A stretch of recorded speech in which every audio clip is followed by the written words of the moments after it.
Welcome everyone to a Scrybble Sprites deck tech. Today we're covering a sweet 8-buck modern brew the creator, Sam Marx, calls Colossus Weapon. After Sam had been playing 8-buck for a while, he came to the realization that he wanted to build a deck centered around the card Legacy Weapon. Invasion block was one of his favorite blocks in Magic's long history, and it's a very powerful card, but playing 5 colors in 8-buck is a lot to ask, so he tabled the idea.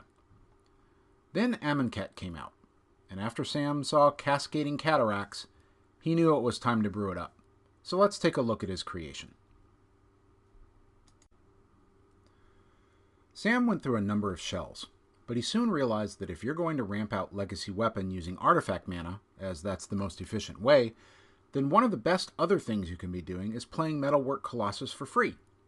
In fact, it can be even better than that, as casting a Legacy Weapon triggers Sanctum of Ugin, and that can go search up your Colossus, which then frequently also gets cast for free, so you don't even have to have the Colossus in hand. It's a great alternate win condition, as sometimes you just win by beating down with 2 or 3 or 4 Colossi instead of exiling all their permanents with the Singleton Legacy Weapon. Some of the support tools in the deck include 4 Glintnest Cranes. These are a great way to dig for key pieces and provide an early blocker. A key card in the deck, though, are the 2 Thalia's Lancers. One thing that's really important is protecting all those large artifacts. So one of the first things Sam will search up with the Thalia's Lancers is Padim, Console of Innovation, particularly in the second or third game of a match after people have sighted in artifact removal. Padim also can generate a lot of card advantage, and even dodges Lightning Bolt. Other tutor targets from the Thalia's Lancers include, of course, the Singleton Legacy Weapon, and sometimes Inventor's Fair. The deck has a lot of artifact mana used to ramp, power out Colossi, and cycle.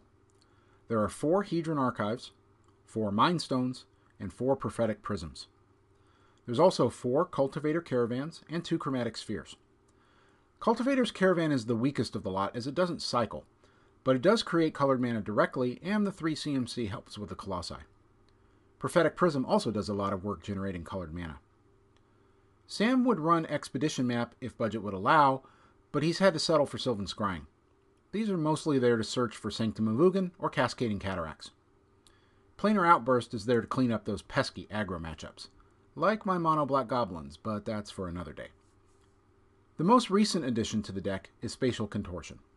It's useful for picking off early game creatures, or even pumping a Colossus late for that final bit of reach.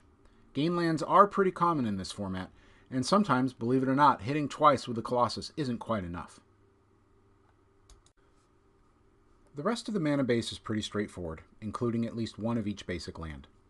As is typical for an artifact ramp deck, there aren't a whole lot of colored symbols, and no red or black requirements at all in the main deck outside of Legacy Weapon's activation cost. The mana curve is very strange, with a ton of 2-mana spells, nearly all mana rocks, and bumps way out at the 7 and 11 parts of the curve. In the sideboard, the 4 Pyroclasms are the most frequently cited in card, and the 2 Crook of Condemnations do a great Relic of Progenitus impression while staying within budget. There's 2 Declaration in Stone to get rid of problematic creatures or hordes of tokens, 2 Warping Whales, a Disenchant, another Planar Outburst, 2 Negates, and, according to Sam, the all-star of the sideboard, the Singleton Crater's Claws. Getting burned out by this deck is not something that's ever expected, at least for the first time it happens to you. So there you have it, Colossus Weapon. A sweet brew from Sam Marx, and a formidable adversary to go up against. The deck currently prices out at a cool $6.92, with the most expensive cards being the Singleton Legacy Weapon at 90 cents and Inventor's Fair at 50 cents. I hope you enjoyed that, and there will be plenty more 8-buck modern deck techs coming soon. Enjoy!